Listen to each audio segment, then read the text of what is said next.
I've been here for 2 years, but even in the 2 years I see the difference it makes, how the country has developed. Even Tashkent to me looks like a different city like it was 2 years ago before I came.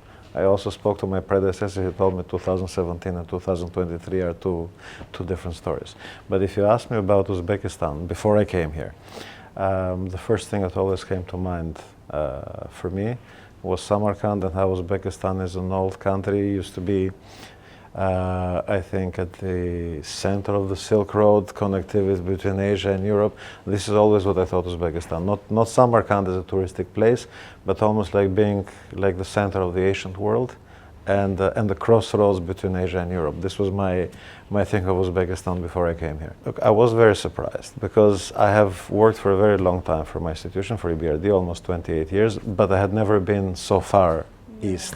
And because Central Asia is very far, I'd worked mostly in European or even in the Caucasus, European countries or Caucasus. Look, I think the fact that Uzbekistan has made such progress in the last few years, that the country is growing at 6 to 7% a year, that it is attracting so much foreign investment. It has some really good stories to show, especially in renewables, privatizations, for example, in the chemical sector, starting with the bank privatizations and continuing with them. The fact that the rating of the country is improving, the fact that the GDP per capita is increasing. This is all basically, you cannot achieve this without doing reforms. Even on the legislative side, we worked very well with the authorities, for example, and only last year there were 3 new laws that were prepared and approved by His Excellency with support from EBRD on privatization, on electricity markets and on mining. So all of this shows the willingness of the authorities to do, I think, a very deep reform. They've been doing this for a few years, and they continue strongly on this path.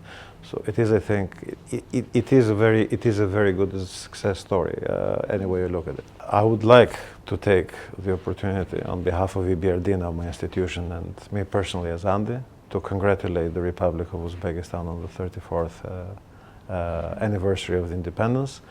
And I also would like to take the opportunity to wish the country and all of its people a lot of health, peace, prosperity, happiness, well-being, and continuation of the bright future through the ongoing reforms that are being led by His Excellency and the administration.